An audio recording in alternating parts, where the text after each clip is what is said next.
Welcome to Native Yoga Toddcast. So happy you are here. My goal with this channel is to bring inspirational speakers to the mic in the field of yoga, massage, bodywork, and beyond. Follow us at Native Yoga and check us out at nativeyogacenter.com. All right, let's begin.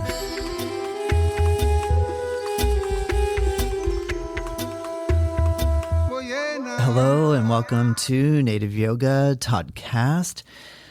Well, first of all, I think what's really amazing is that this, for me personally, running this podcast show, this channel, is just one of my most favorite things to do. I absolutely love it. So number one, thank you so much for tuning in. I'm very happy you're here. And part of why I say that is because my next guest, Ruslana Remennikova, is a sound healer, and visit her on her website. It is ruslanaremennikova.com, and I have that in the link or the description. Click on it. You can follow her on Instagram. She has a handle, which is ruslana.remennikova, and she has a new book called Activating Our 12-Stranded DNA, Secrets of Dodecahedral DNA for Completing Our Human Evolution. She has a science background. She's worked in that field for many years, and she believes in the power of sound and the power of sound to heal. And with that being said, we are, because she's touring Florida right now and doing a book tour to announce and promote the release of her new book, she's going to be here at Native Yoga Center on Monday, January 27th. And we are together doing what is called the Resonance Retreat. And it's a dual-led exploration of mind and sound. It's going to be 7:15 p.m. Eastern Time to 8:30 p.m. And we're also going to offer it on our live stream. So there's a link, and you can click on that. You can sign up for it. And then I will email you the Zoom link if you would like to join in. So, and Ruslana is offering this on donation basis. So if you'd like to donate something to Ruslana, I know she'll be greatly appreciative because, she's moving around. She's traveling. And so with all that being said, how fun, how cool. I'm stoked this evolved into an actual in-person event after getting able to meet and speak with a really fascinating podcast guest. So with that being said, let's welcome Ruslana Remennikova. Here we go. Oh man, I'm so happy to have this chance to meet and speak with Ruslana Remennikova. Ruslana, thank you so much for joining me today. How are you doing? I'm doing so great. It's funny when you ask the question, how are you doing? That's becoming so obsolete nowadays. And when you said it, it took me back and I felt so refreshed in a cellular way. I felt so hydrated. So thank you for asking. How are you doing? Of course. I'm doing really well. I've had a really good day. I'm almost finished with a book that is so powerful. It had me in tears today. It was just amazing, which I'm just grateful for having the opportunity to read a book that moves me so much. So I think that'd probably be my highlight, to be honest. Yeah. You'll have to share what book that is. You can't leave it on a cliffhanger. Of course, right? It's called The Sun Does Shine by Ray Hinton. And I won't spoil the storyline. All I'm going to say is I think it's one of those books that everybody has to read because the main character who wrote it, goes through the most unbelievable, horrible situation and learns how to find the positive and find meaning and hope. And it's just like so powerful. So definitely, oh my gosh, you have to read it. Personally, that's how I feel. Yeah. But definitely going to all right.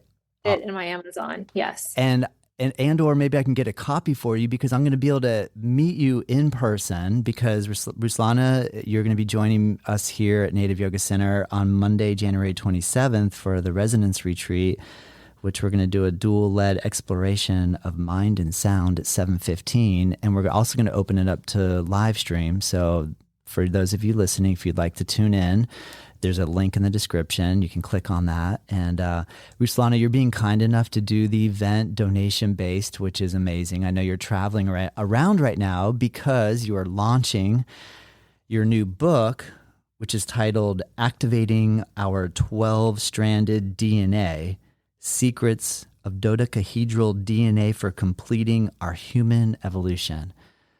Whoa. So where do we start? First of all, what is your book about? You wrote a book. That's incredible. Tell me what your book is about. Thank you. So the book hits a lot of different keys. When you see the title, my biggest ask is not to be intimidated, just because it has the words DNA in it.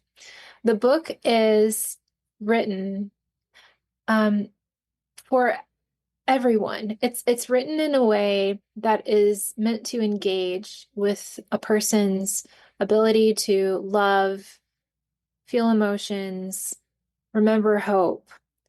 The book has a number of different keys. So in my book, I talk about the future of being human, the future of how DNA can be so much more complex, which is already an inherent understanding, but what are the next possibilities of what makes up our makeup? The other keys also, which are significant to DNA, is how sound and intention impacts our ability to heal. Not just to heal, but to consciously evolve ourselves. A huge underlying concept in this time that we live in. Water is a significant topic in my book as well. I was inspired to take the angles of a dodecahedron, which I'll talk a little bit about later, and sonify them on my harp. So I took 10 frequencies and put them on an auto harp, and I played it to water.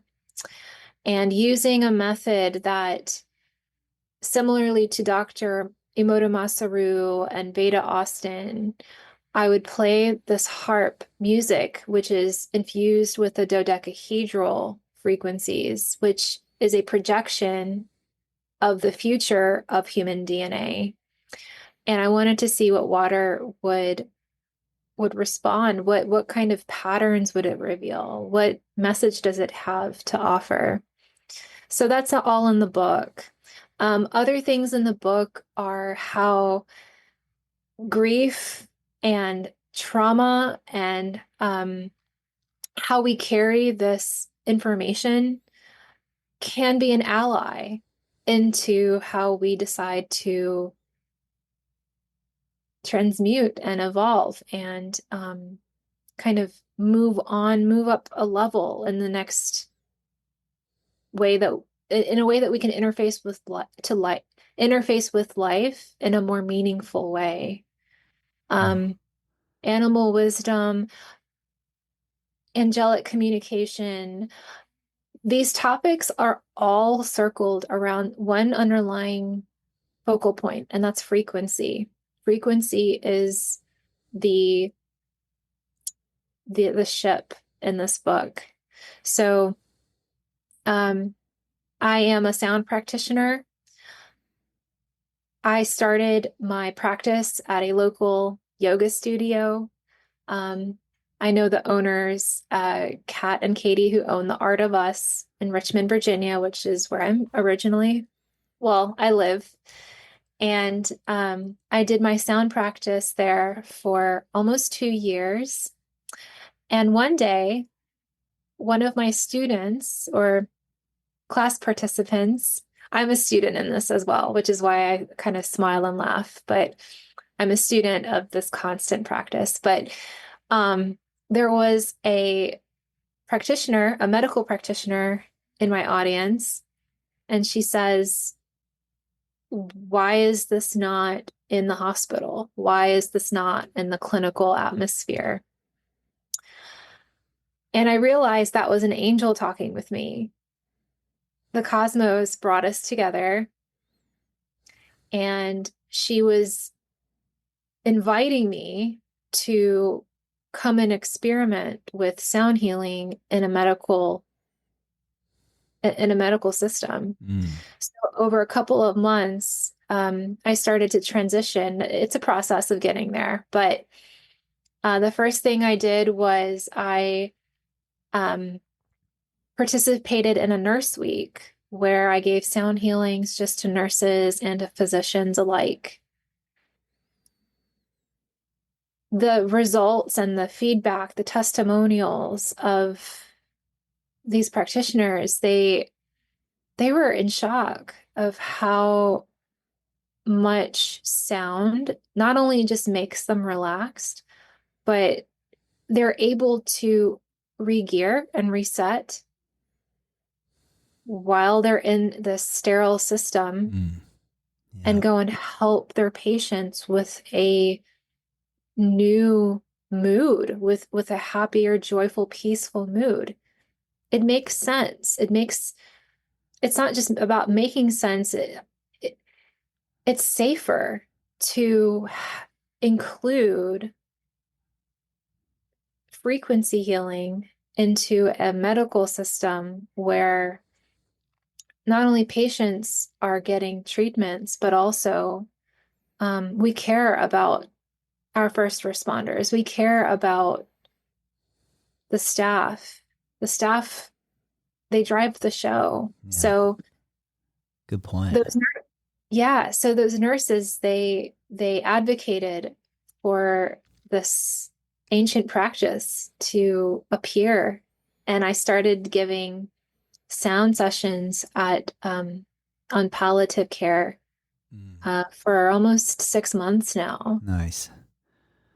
Very cool. Well, what is your background? So I have a bachelor's in biology and chemistry, and then I had my master's in chemistry. Wow. When I graduated, I landed a job as a chemist, a bench level, entry level chemist in this contract research organization called Pharmaceutical Product Development. I spent a cumulative 10 years working for them until they merged and became Thermo Fisher Scientific. And I worked on a number of different assays, different experiments, particularly with vaccine sciences, cell-based assays, and the immunochemistry department as well. Um, so yeah, there came a point where in my awakening, which I believe is more of a listening to the calling, um, where I realized that I'm so unhappy because I'm not working in a way that's impacting the way that I want to create impact Understood. in our Yeah. world. Yeah. Yeah. Amazing. And so at this point, you decide, I'm going to write a book.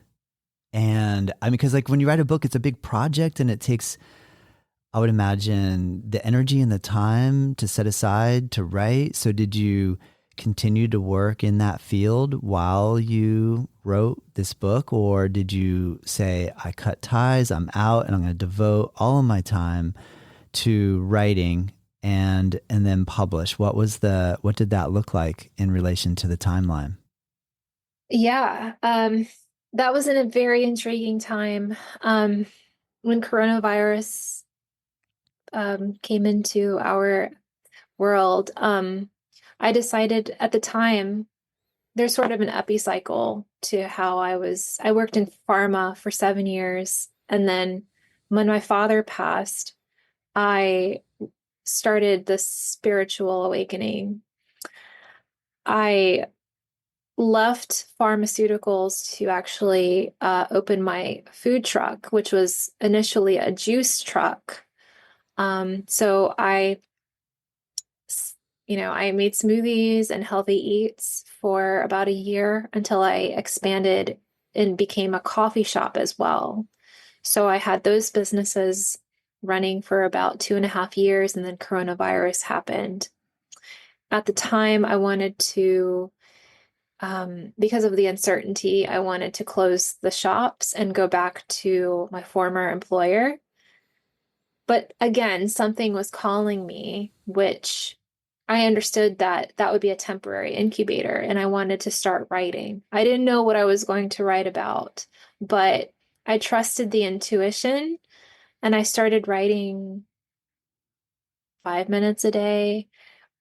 I'm embarrassed to show my initial writings. I was not a writer at all when I first began. Yeah. Actually, I didn't know how to express myself in writing. Even in journaling, it felt a bit awkward to me. But I knew that I had sort of an uprising in my voice that wanted to be relayed, and I didn't understand what it was, but I trusted it. So I started writing 5 minutes a day for about 2 years, and cumulatively, um, it in my writing, I realized that I was resonating and kind of leaning into healing a lot. And the reason for that is it started with my own healing, but there's something much more expansive that wanted to be transmitted. It was something about global consciousness. It was something about how we are entering a time, sort of a projection of the future, where things are just going to go everything's going to become very new to us. And when I wrote this manuscript, at the time it was called The Evolution of Healing, I didn't realize how this embryo manuscript at the time would become something much more expansive.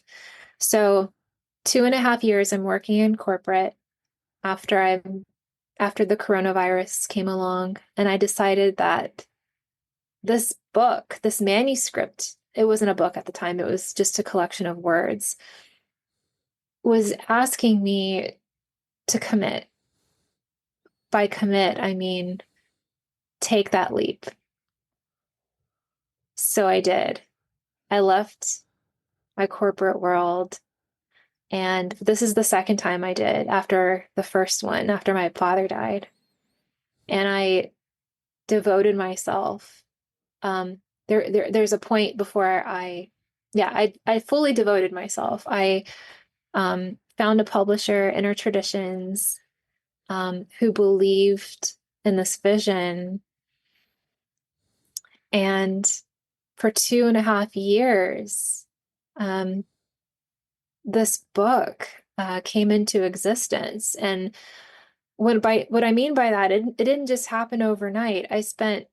This was my job. I worked on my book for 16 hours a day, Wow. um, fully committed to it.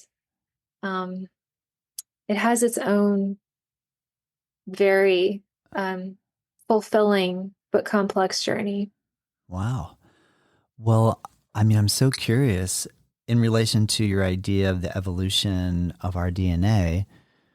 What theory are you postulating? Are you saying, are you thinking that there will be some sort of leap in our DNA makeup that will create a different scenario than what we see currently?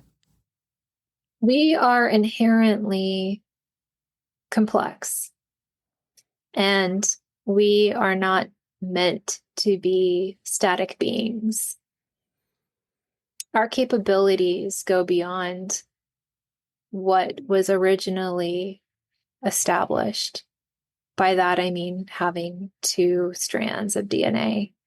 That was a rudimentary step into how we can progress our understanding of our DNA in the coming future. Um, what I'm postulating is a network of ideas that we've already legacies that we were given in history with knowledge that we have now, and kind of an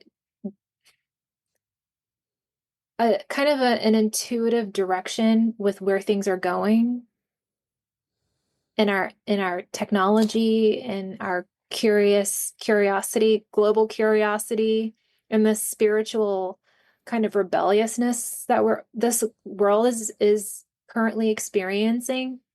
It's all heading into the direction of the human DNA, which is the primary library that is operating this planet. That's DNA fascinating. is Yeah. DNA is the information center of our universe.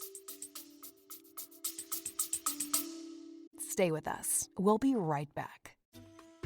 I really hope that you're enjoying this episode, and I just wanted to take a moment to announce a course that I'm really excited to release. It's a free course, and it's called 8 in 8 Learn 8 Limb Yoga in 8 Days. My goal is to help coach you along in the Ashtanga yoga practice in a way where we take just the sun salutations, the fundamental asanas, and the final breathing poses, break it down with some philosophy videos as well, explaining the 8 limbs of Ashtanga yoga in a very easy to use, friendly course that is totally free. Click the link below, check it out. Let me know what you think. All right, let's get back to the episode.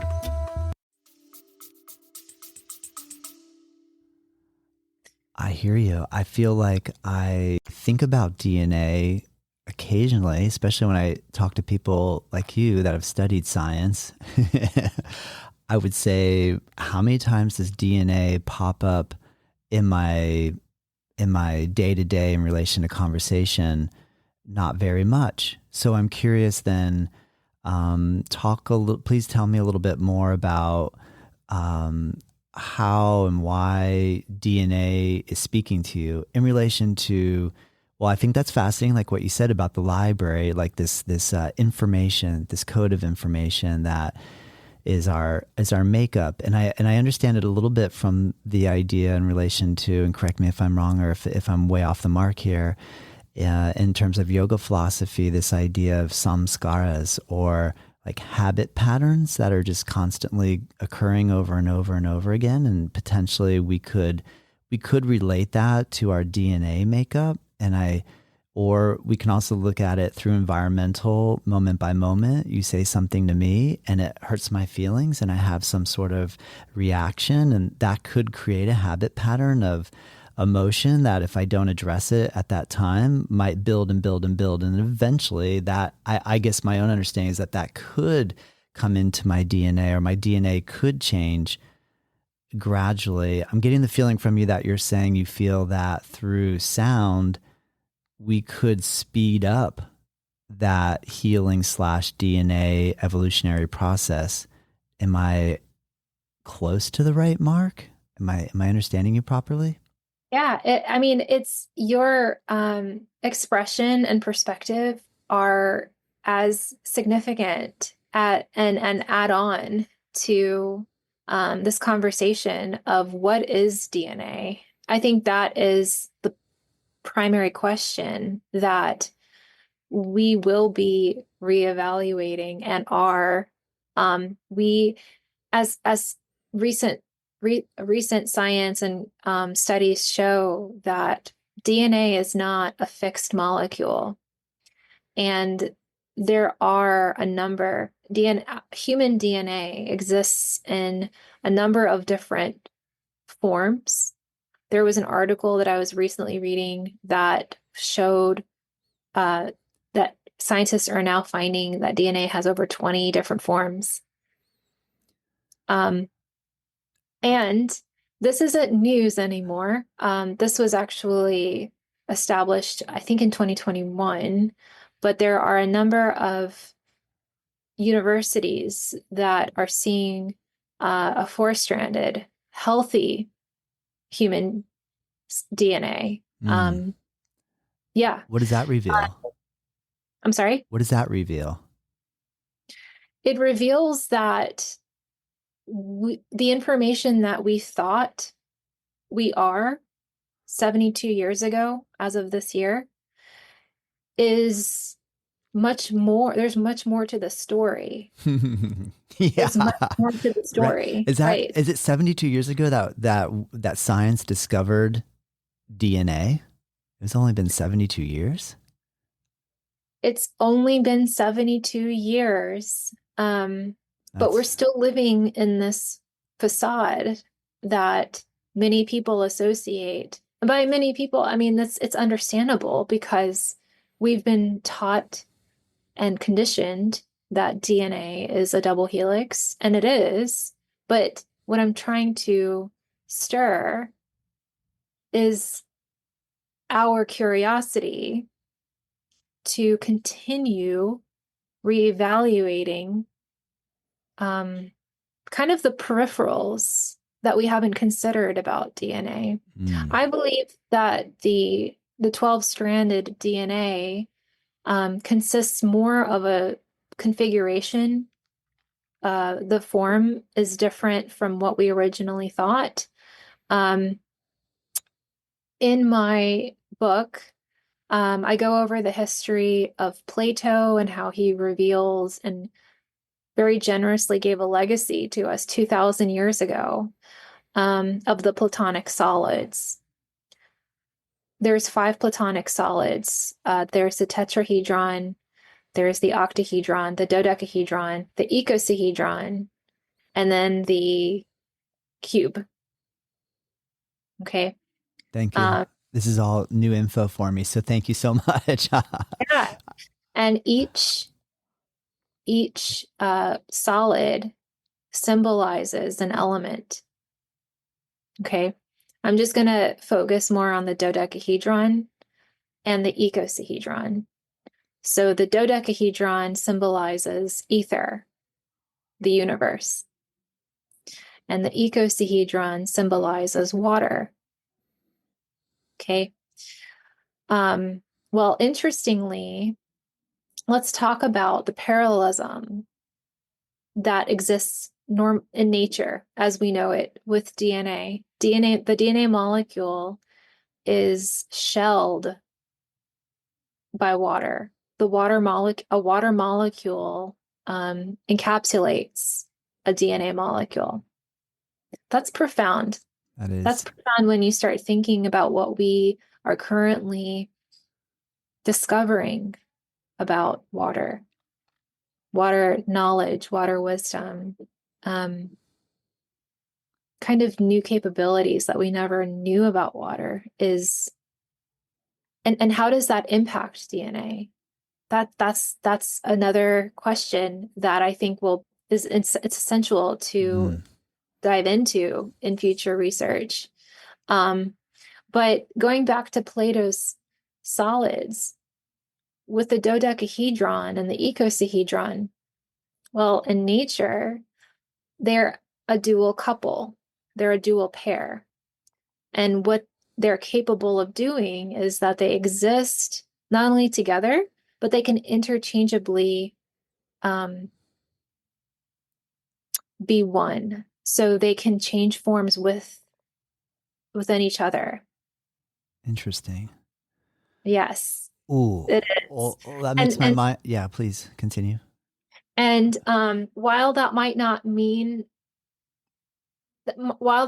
have much meaning in the 3rd dimension, I think that in the 4th dimension, where this interchangeability mechanism exists, is where we can start to imagine the DNA molecule in a different way and on a new plane in the 4th dimension. The 4th dimension, I think, will unveil a lot of new information about DNA. What is your thought about the 4th dimension in relation to inevitability that we are headed into a new dimension versus how much role do humans play in the fourth dimension or the next dimension coming into our ability to observe it? Is it something that if humans don't do something, it won't happen? Or is it inevitable, in your opinion, that we are headed into this territory regardless of whether we do anything or not? Yeah, that's the golden question. All right. It's, Cool. I hear you. I know it's, I mean, the fact that I love the idea that you're bringing up like almost this shape shifting component where these two different molecules are able to be independent and individual, but yet they can almost shape shift into each other and be one, but not the same separate. So I guess right away my mind goes down this idea of like, well, in relation to fluidity of water, and then if we are, I've always heard, I mean, again, I understand that like, oh my gosh, of course my mind starts to go, fact check. Do we have to fact check? And all these different ideas, but maybe that's part of the old third dimension. and then of course, like I've been around a lot of the new age movement for a long time in different parts of the world and heard different ideas. And some of the ideas are like, you know, obviously we're making some sort of evolutionary transition into this, new thing. And at one point it was like, it's going to happen in 2020. And then it was going to happen in, you know, a different time period and the next year. And it's like the goalpost keeps getting moved. And, you know, we're like, well, when is this thing going to happen where everything's going to be good all of a sudden? And I just say, I have a lot of these questions too. So I like the fact that you are coming up with a theory and an idea. So I just want to hear more about what you think we can do and or what your vision ultimately or what you're aiming to achieve. the fact checking is good. It's a metric, and it keeps us grounded. With the fourth dimension, that's the next step for us. A lot of us are talking about fifth dimensions. We already are in the fifth dimension. We are in the sixth, seventh, eighth, ninth, 10th, 11th, 12th, and on dimensions. We already exist in it because we are all interconnected. We are living in one field, universal field. Understood. This is the idea behind quantum. Yeah.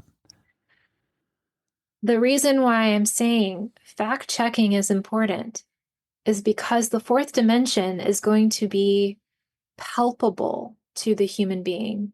This is where we need to go next to understand more about life, more about ourselves, and more about science, nature, art. This is where fact checking is necessary in the fourth dimension, and how we're going to be able to learn and understand more empirically, but also continue probing with the spiritual essence that's driving this whole ship. Ooh, that's a good one. You're laying on the ground, someone is creating a sound vibration, you feel something inside of you, an emotion, it might be like a heat sensation, cool sensation, some type of sensation is happening. Are you thinking that if we train the mind to do something in particular during that would be the portal into communication in a different realm? Yes, actually, this is wonderful. So sound frequency, that modality that is becoming, well, it's always existed, but it's becoming more pronounced in our society with sound healing and with kind of the new medical approaches that we're making. And it's awesome. We're continuing this, we're redefining what frequency even means. But let's just slow down for a bit and focus on what you said. All right. That frequency that is manipulated. You're creating that frequency because we know that Earth already has its own frequency, right? Yeah. When you slow down and you create a sound that isn't necessarily just a frequency, but it creates harmony. It balances the body, the mind, the vibration of your cells, your DNA. It's an environmental stimulus, right? We already know epigenetics contributes to the quality of our genes trajectory. We know this already. But on a psychic level, I believe the psychic plane and the ethereal plane should be the first thing that we consider in this equation, because DNA is constantly being informed. That is how we're able to manifest. It's how we're able to experience life and any kinds of information. When we harmonize, we achieve meta.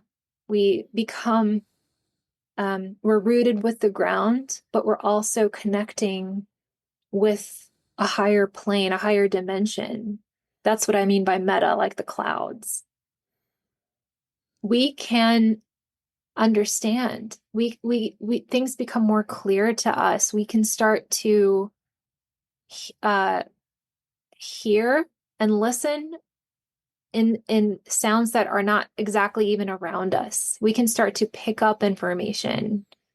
This is the next part of being human. I agree. It's being in tune and flowing with frequency. One thing I wanted to mention about the fourth dimension before we move on, light. Light is a significant way to measure in the fourth dimension as well. We talk about sound and light as being complementary, and they are, but in the fourth dimension, light is going to be instrumental in how we are able to verify future scientific experiments with frequency. I think this is very important. Even if it doesn't make any sense right now, that's fine. But let it be spoken that light and sound in the fourth dimension are going to be the dual pair that helps us understand more about DNA. Mm. How would you / do you implement light into your sound journeys, experiences with people? Have you had a chance to bring that into the equation, or have you focused solely on sound up to this point? Stay with us. We'll be right back. Thank you so much for tuning into this episode. I just wanted to give you a heads up that we have an online program called nativeyogaonline.com, and there's a code, all caps, first month free. We upload our daily classes that we teach here at Native Yoga Center, making it accessible for you no matter where you are in the world at any time of the day and or night that you want to practice. We're here for you. All right. I hope you're enjoying this episode. Let's get back into it.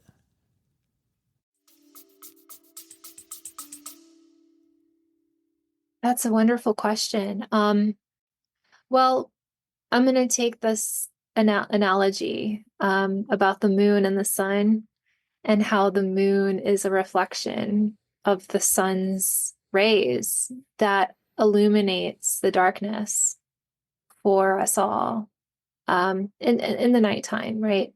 Well, in a similar way, I believe that sound is sort of like the moon, and what we are being awakened by, that light, is actually within our DNA. It's the memories that are unfolding and that we're interfacing with. Mm. Even if it feels emotional, because when people experience frequency, it is a physiological experience. This is known. There are many white papers and academic papers that prove this. Sound and frequency emit and invoke a physiological response. That's why music is so powerful and accepted in the science world. But in a similar way, if we consider frequency in the sound healing, we do understand when it penetrates our cells, it also penetrates water and interacts with our DNA in a way that when we have this transformative, profound sound experience and we get into a deep rest, sometimes, people are sleeping, but they wake up feeling like they have been on a journey, even with the Z's and the snores, they have come back from a very powerful experience. And there is release. There's a detox that happens. There's joy, there's peace, even if it's uncomfortable, which also happens in sound healing. It's still a detox cycle because that emotion that is so deeply situated in our fascia and in our DNA and in our complex system, it wants to emerge. Mm. And when it emerges, there's also release in that as well. Great So point. to answer your question, full circle, I think that when we have harmony, we have a higher possibility to experience more understanding of the world and ourselves. I agree. Absolutely. You're right, Ruslana. First of all, I love the analogy of the moon reflecting sunlight and bringing light to the night. And then the idea of sound and then our water molecules having a similar type of reflective quality. And I definitely agree that there feels to me like there's such an incredible momentum right now, like just in the world. Like there's just so much interesting energy going on in relation to whether it's communication or information or so. I'm a huge fan of this idea that we are going to evolve into something really great. We already are in a great place, but it's going to even get better. And then I'll be very honest. I have my skeptical mind that is always just there, and I try to like let that go as much as possible, and I'm working on that. So I appreciate that. I appreciate your clarity in the ideas that you're expressing, and I think I love the idea that you said about going into, say, like a medical facility or a place where people are attempting to heal. Like that's what a hospital is in essence, or any type of facility where we're going to because we're sick. It makes perfect sense. I'm curious, do you feel that there is more value to the sound that comes from the resonance of like a crystal bowl versus a collective group getting together and chanting? Do you feel that there is one more effective or productive than another, or is it all kind of simmer down into sound in general, and whether it's chanted or sung with the vocal cords, or because obviously we have like electric music, and then in the music world, I understand that there's this idea that It's funny because I like all music. Like I like really light music, and I like really heavy music, and I like joyful music, and I like really dark music, and I kind of like it all. And I know somebody was like, look, but you're a yogi. I thought you'd just be listening to like new age music all the time. And I'm like, no, actually, I like punk rock music a lot, And so I'm curious to what is your feeling on like the quality of the sound, and is there something that you're striving toward in that field? Absolutely.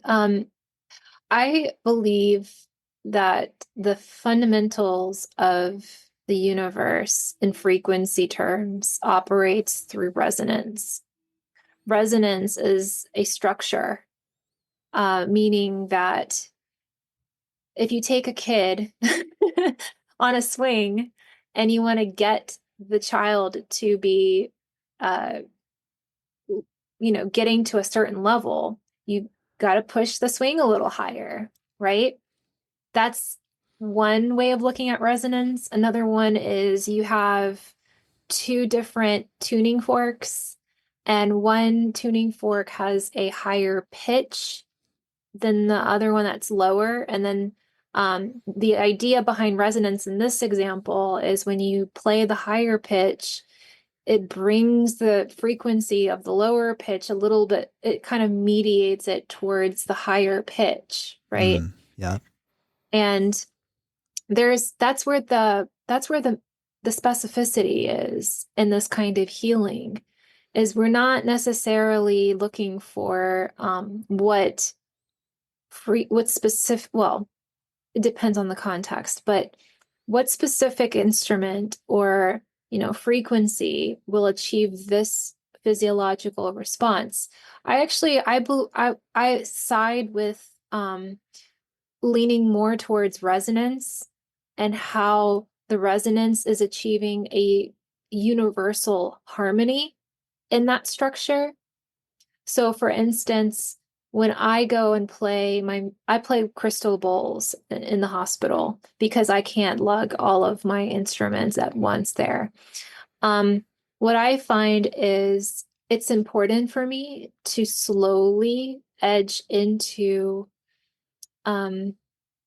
the process. I'm not going to start playing high-pitched music or a specific frequency. I'm going to start with the root chakra, go to sacral, go to solar plexus, and go slowly. The next one is the heart, the throat, the third eye, and the crown. And then I go all the way back down. So I start with a kind of a calibration system. And then based off of the person's condition, for example, if the person is feeling or is recovering from chemo, from gastric cancer, stomach cancer, then maybe I will concentrate more on the solar plexus and kind of leave it more towards the lower frequencies, ground, sacral, solar. I have found some very extraordinary experiences where the patient is actually able to identify the exact frequency that I'm using by the bowl. They will just say, "What's that one?" Right? Yeah. After the session, and they would say, that particular one I felt really drawn to. It helped me with my pain. It went away. It's amazing what sound will do. Sound will relieve chronic pain. Sound will bring deep relaxation to people who are experiencing some very complex conditions, and bring solace to families that Yes. are grieving, spending time with their loved ones in their last hours. It's such a beautiful ceremonial and effective modality. Now, interestingly, 432, I won't go into all of this. That's a long discussion. Did you say 432? 432 hertz. Aha. Yeah, the 440 versus 432. ongoing. There's a argument. debate here. Fill me in on. Well, you just said you didn't want to go down that debate, but what is the debate? Like, which one is the most effective frequency? Yes, so Yeah. there is a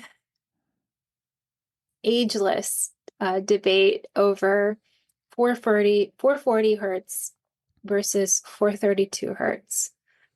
And again, I'm simply coming from what sound is producing harmony. And if you take the concept of binaural beats and you listen to 440 hertz in your left ear and you listen to 432 hertz in your right ear, well, you have 8 hertz as that binaural beat difference. Well, 8 hertz is Schumann's resonance. 8 hertz is the frequency that Earth is vibrating on. 8 hertz is the frequency that we're able to get into theta brainwaves and go into the most transformative experiences, psychedelic experiences in our dream state. So I won't go into the whole why this one's better than the other. I'm simply coming from what is producing harmony. That's what we want. Yeah. Yes. That makes sense. But so that's why I mentioned it. 432. There are a number of companies now that are researching the effectiveness of frequency as it's presented in sound healing to hospitals now. Actually, this is becoming a thing, and there's more technology research around this, where people are product engineers are starting to understand that frequency actually works in relieving stress and in creating more ambient environments, and hospitals can benefit them, and their customers and their audience are for clinical systems. Gosh, that's so cool to think about that I would be at the hospital and they would have even music piped in, these sound frequency healing kind of sounds coming through versus like I just had where our yoga studio is, the plaza has speakers all around, and this morning they switched the music to a country channel and they turned it up. So I came in really bright and early this morning at 5:30, and I hear this like really loud country music, and I'm like, what the heck? What's going on all of a sudden? Now, if they put like 432 and everybody walking around the plaza was hearing this like really peaceful sort of ambient sound, what an incredible experiment to just see. Like, what if we did put more of these ambient sounds in our environment? What kind of effect would that even have on like people wanting to fight each other and people wanting to argue and people getting really upset about it? So that's so cool and interesting to think about. And then I guess I was thinking, when you said that, like, are there places that you can go where there's like sound chambers that you go in and just get immersed? But then I thought, well, that's kind of what you're doing when you're doing a sound bowl experience in a studio or a room or a hospital or wherever. You're creating a sound chamber. What is your thoughts on a human playing a bowl versus listening to a pre-recorded recorded sound journey? Yeah, that's also a debated question. I think that there is a lot of benefit to listening to it in real time, just so that the body gets to actually experience the wave. When you play a gong, for instance, you can feel the wave of the gong go through your entire body. You can feel it connect with your heart. It's a different kind of experience than Definitely. listening to it Oh, it's virtually. amazing. You're right. It's absolutely amazing. On that note, Ruslana, you created a recording that's coming out, yes, called you have a new Yeah. sound album coming out, I think. Yes. So, in chapter 17 of my book, I identified 10 specific dodecahedral frequencies, which I explained in the book how I arrived to this realization of these frequencies, and I decided to create music with them. So they are not the solfeggio frequencies, but now they're sort of an innovative category of their own called the new sound frequencies, as a sort of a child of this book. Nice. Oh my gosh, that's amazing. And that comes out when? It'll be out in March. I haven't picked a date yet, but March will be, I'll be back from the journey, and it'll be a good time in early spring. Very cool. And you're touring right now to multiple locations for your book release, where you'll do like a book tour. And that's why I'm so excited. You're going to be here in Florida, and we're going to have the chance to meet you in person. On our date is Monday, January 27th at 7:15.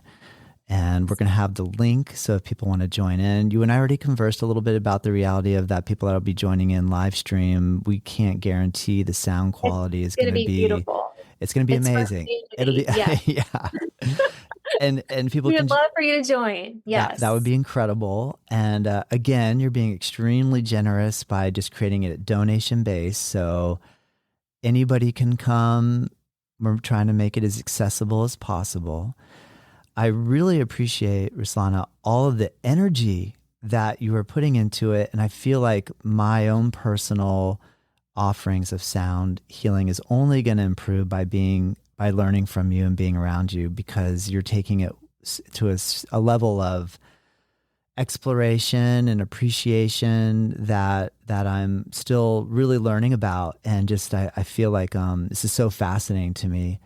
And I've just been kind of jumping in and like playing sound bowls going, I like these, but I haven't really thought about my DNA while I'm doing it. I haven't really thought about the potential for change that could occur just with something as I say simple, maybe it's not super simple. Maybe it's really amazing and complicated, but it seems so simple. So I'm excited and I really appreciate this opportunity. Is there anything, Ruslana, I know I want to stay right on track in time with you because I know you have a busy schedule. Is there anything that you'd like to conclude with to close our podcast conversation today? Thank you, Todd, for the opportunity to connect with you and your audience. Thank you all. We would love for you to join us in a virtual sound bath if you can. It'll be live, so there will be a bath in person, but if you can do virtual, great, because we are all connected through this quantum field that we live in, inevitably and miraculously. Yes, this is donation based. I'm just really excited to be at one as a community. So, thank you so much, Todd. That was it. That's all that I wanted to say is thank you. Right. And to encourage people to join, even if it's just to close your eyes and believe in yourself and believe in the great direction that we're all going into. I agree. Amazing, Ruslana. Thank you so much. And I'm so excited. I can't wait. Thank you, Todd. Thank you.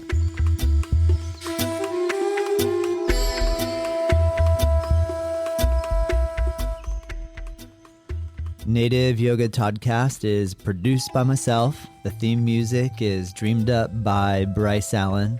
If you like this show, let me know. If there's room for improvement, I want to hear that too. We are curious to know what you think and what you want more of, what I can improve. And if you have ideas for future guests or topics, please send us your thoughts to info@Native Yoga Center. You can find us at nativeyogacenter.com. And hey, if you did like this episode, share it with your friends, rate it and review, and join us next time.